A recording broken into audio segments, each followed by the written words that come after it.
Apostle, I don't want to keep your fingers going too long, so you could go ahead and drain it out if you want. But this is, along with many other things, Pastor's Appreciation Month. And I wanted to stop for a moment and acknowledge the pastors who have been integral in my life. So many times people look to be celebrated, and I really want to take time to celebrate others. And for some of you, you may not actually know the details of how I got into the point, or how I got to the point where I'm in the pulpit of First Baptist Church in Milford, Connecticut. But there have been six pastors in my life that have really navigated where I'm at. 3 of them I served under, and 3 of them influenced me, and I just want to mention them briefly. Number 1 would be my father, my biological father, Walter Huff, the Reverend Walter Huff, who along with my mother, Mrs. Bonnie Huff, obviously raised me in a way that allowed me to continue this walk spiritually, and I thank them for their time. But my father, although is a preacher, I was not a PK my entire life. I was not raised as a preacher's kid the entire way through. My father went into ministry when I was in my preteen, teenage years. So it was interesting to watch that progression. It was interesting to watch how he grew from someone who went to church to someone who ended up serving in church and someone who ended up in ministry. My father and I served together in the same church. He was the minister of Christian education and I was the youth minister. It's amazing to be able to walk next to your own father as you are doing ministry. Although he went in before I did, obviously, it was great to have somebody serving by my side. He is now executive pastor at New Vestor Missionary Baptist Church in Wilson, North Carolina.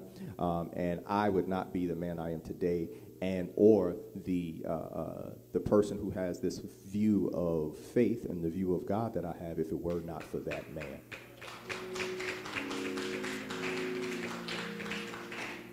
That's one. The second is the pastor who I grew up under.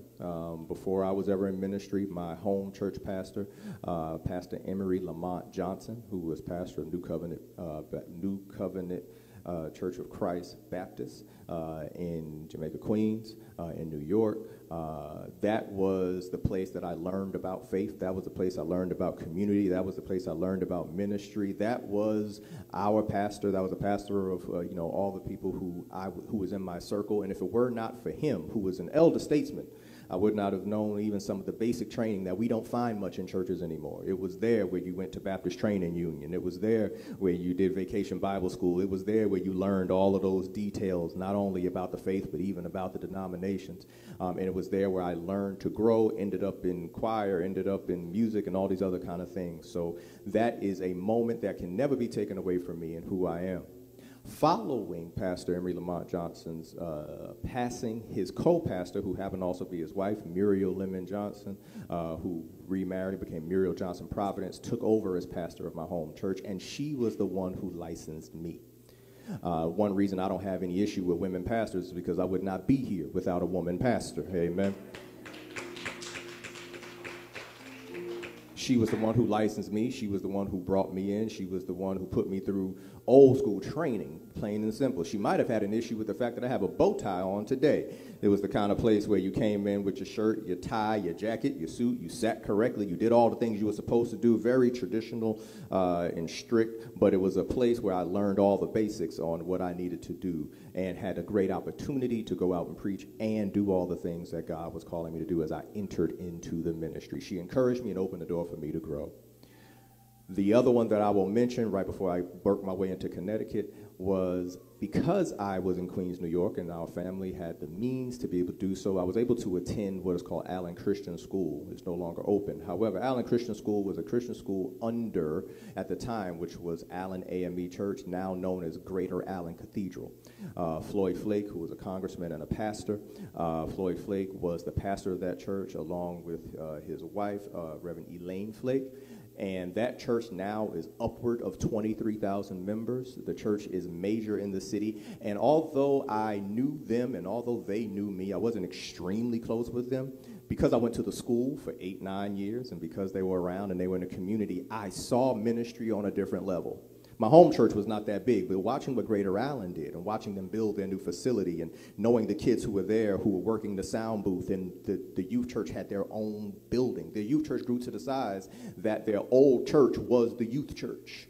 right? So watching how ministry can grow and all of the unique things and watching the youth grow there was something that always impacted me and that opened up my eyes. And not only that, but I recently was able to speak to Pastor Elaine Flake, who is now officially the pastor of Greater Allen Cathedral, and even that relationship was there. She still remembered me. When the phone call came in, she called me Little Horace because she remembered me as a young child. So if it were not for being in that environment, I would not understand pastoring as I may have on a great scale. Excuse me, I'm twisting my words a little bit.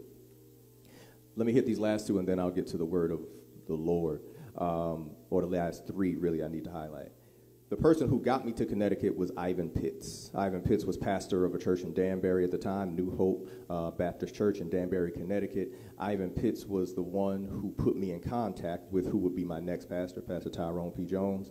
Ivan Pitts was the one that got me into Bridgeport to do youth ministry. Ivan Pitts was the one that walked me into the dean's office at Fordham Grad School of Religion and got me accepted on a handshake. Ivan Pitts is the one that introduced me to my wife. He's the one that married my wife and I. He's the one that got me into the doctoral program that I am in right now. He's the one that introduced me to my faculty advisor at the school. Although I never served under Ivan Pitts, his role in pastoring in my life is extremely significant.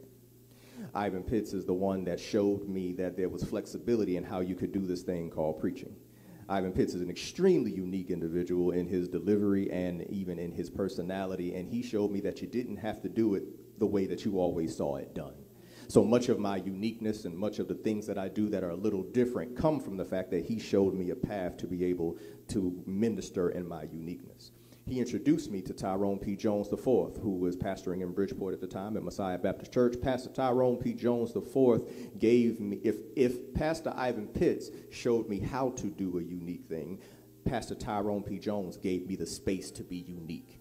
Pastor Tyrone P. Jones gave me every fourth Sunday from 2003 to 2011, I preached at minimum. Right, so I was always preaching. I was always up. He always opened up the door to say, hey, whatever the unique thing you want to do is, whatever that youth thing is, whatever those unique ideas are, he always pushed me and allowed me the opportunities to do that. And if it were, that's why I have my bow tie on today. Pastor Jones wore a bow tie because one of his mentors showed him how to tie one. So one day on a trip while we were at Hampton Ministers Conference, I bought a bow tie and said, you know what? One of your mentors showed you how to tie one. I want you to teach me how to tie one too. And every time I wear a bow tie, I will wear it in honor of you. So I wear mine today in honor of him. The last pastor who I served under was Pastor James B. Logan, who is the current pastor of Messiah Baptist Church in Bridgeport, Connecticut. Pastor Logan I worked with him, I believe, for 2 years. And Pastor Logan had a hard job in my life because I already had all these other figures who were there. So what does this next pastor do? And what he showed me was very impressive. I didn't think there was too much space, but he showed me pastoring on a different level or in a different way regarding administration.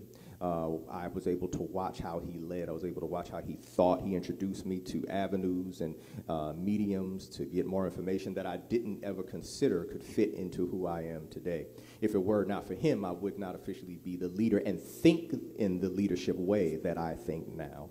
So although my time with him was short, his impact was significant. So I just wanted to stop for a moment on this Sunday. Even if I bored you at home or bored you here, I don't care. I needed to make sure. What's the point of honoring somebody privately? If you're going to honor somebody, then you honor them and make sure that people know they have been honored. Amen. So I just wanted to take this moment in this service to just highlight those figures in my life. Whether they see this or they don't, I needed to make sure that it was heard. Amen.